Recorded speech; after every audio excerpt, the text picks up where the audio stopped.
심지어 경찰차들도 법을 어기고 과태료도 2만 원밖에 안 되기 때문에 제대로 된 단속이 이뤄질 리가 없겠죠. 하지만 과태료가 문제가 아니라 안전이 더 중요한 문제인 것 같습니다. 아니면 단속을 해야 하는 경찰도 법을 어기고 있으니까 경찰 탓일 수도 있겠죠. 안녕하세요, 양스텔라입니다. 오늘도 함께 해주셔서 감사합니다. 오늘은 내일 6월 14일부터 7월 13일까지 한 달 동안 전국에 걸쳐서 불법 자동차 단속을 집중적으로 실시한다고 해서 어떤 내용을 단속하는지 함께 알아보겠습니다. 궁금하시면 끝까지 봐주세요.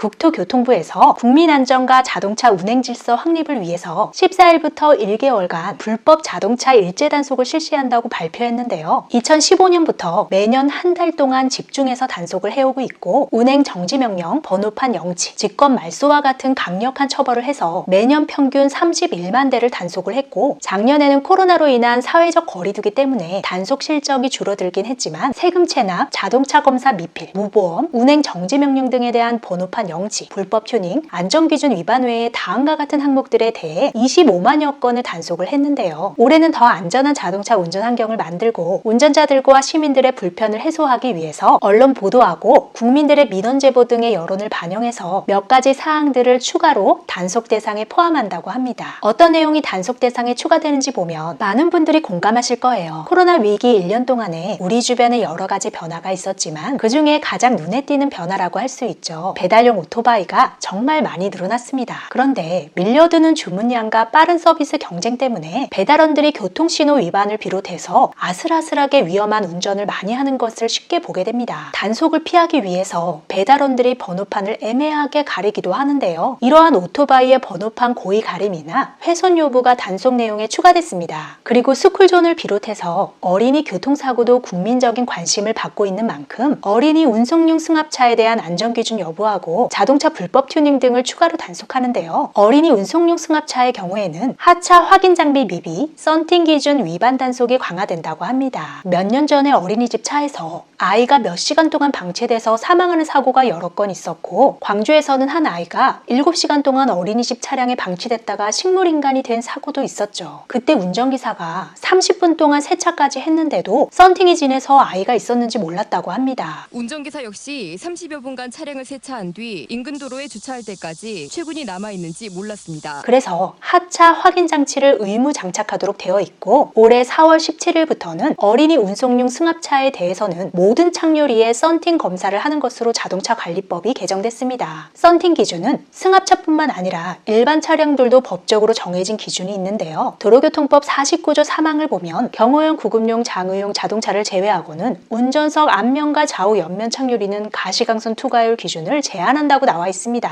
도로교통법 시행령 28조에 그 기준이 나와 있는데요. 앞면 착료리는 70% 미만, 운전석 좌우 옆면 착료리는 40% 미만이라고 되어 있습니다. 그러니까 경호 차량, 구급 차량, 장례식 차량은 썬팅이 아무리 진해도 상관이 없지만 그 외 차량은 투과율 기준이 정해져 있고 뒷좌석 좌우 유리와 뒷유리는 기준이 없는 겁니다. 가시광선 투과율은 그림으로 보면 다음과 같고요. 실제 단속 시에는 경찰이 사용하는 가시광선 투과율 검사기를 사용합니다. 단속에서 적발 시에는 도로교통법 160조에 따라서 20만 원 이하의 과태료가 부과된다고 나와 있지만 실제로는 가장 낮은 2만 원만 나온다고 합니다. 그런데 우리나라 도로에서 차량들을 보면 대부분이 기준을 초과하는 진한 썬팅을 하고 있죠. 심지어 썬팅 시공 업체들도 법으로 정해져 있는 기준을 아예 무시하고 기준을 초과하는 수치의 썬팅 광고를 하고 있습니다. 그러다 보니 법은 정해져 있는데 국민 10명 중 8, 9명은 본의 아니게 법을 어기고 있고 경찰이 단속을 하더라도 단속에 걸린 사람이 옆에 지나가는 차들도 다 썬팅이 진한데 왜 나만 가지고 그래? 라며 항의하면 단속 경찰이 보기에도 실제로 그 말이 맞으니까 단속하기가 난처해지겠죠. 심지어 경찰차들도 법을 어기고 진한 썬팅을 하고 있습니다. 몇 군데 썬팅 업체에서 올린 홍보글을 보면 법으로 정해진 기준을 초과하는데도 아무렇지도 않게 경찰차 번호판까지 그대로 나오는 사진을 모자이크 처리도 안 하고 자랑스럽게 올린 것을 볼 수 있었는데요. 단속을 해야 하는 경찰들이 법을 어기고 있고 과태료 과태료도 2만 원밖에 안 되기 때문에 제대로 된 단속이 이뤄질 리가 없겠죠. 하지만 과태료가 문제가 아니라 안전이 더 중요한 문제인 것 같습니다.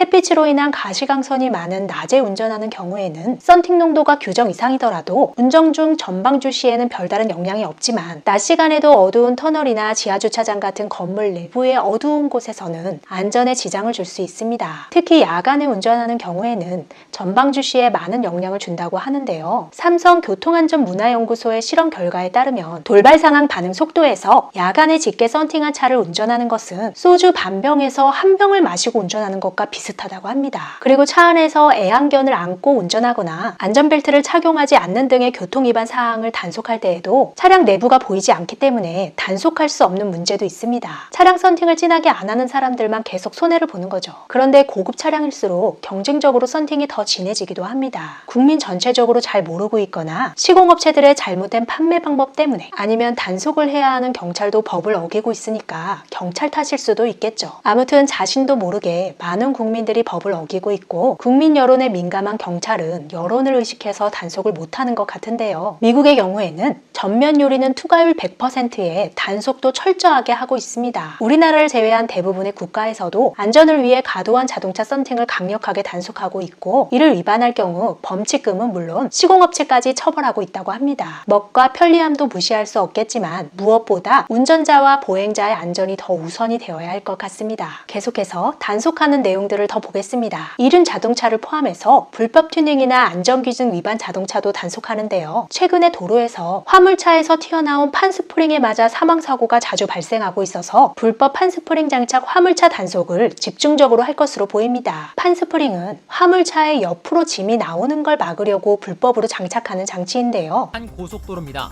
앞서가던 화물차에서 정체불명의 쇠조각이 날아옵니다. 얘 진짜 운 나쁘면은 진짜 이거 어디서 날아오는지 보고 피할 틈 없이 승용차의 앞유리가 박살납니다. 뭔가를 밟으면은 튕겨 올라오면서 사진에서처럼 여러분들도 한 번쯤 봤음직한 장치입니다. 경찰도 단속을 하지만 얼마 전 소개해드렸던 국민신문고 앱으로도 누구나 신고하실 수 있습니다. 도로나 주택가에 장기간 방치되거나 정당한 사유 없이 2개월 이상 다른 사람의 토지에 방치된 무단방지 자동차도 단속 대상이고요. 임시번호판을 달고 운행하지만 임시운행 허가 기간을 경과해서 운행하는 자동차, 말소 등록된 후에도 운행되거나 번호판 위조, 변조 부착 자동차, 정기검사 또는 종합검사 유효기간을 경과해서 검사를 받지 않은 자동차, 그리고 대포차라고 하죠. 이전 등록 절차를 거치지 않고 소유자가 아닌 타인이 운행하는 차량하고 운행 정지 명령 처분 사실이 있지만 계속 운행하는 차량에 해당됩니다. 이륜 자동차들 중에서는 신고하지 않거나 번호판 없이 운행하는 경우도 단속 대상이고요. 의무보험 미가입 차량도 집중 단속합니다.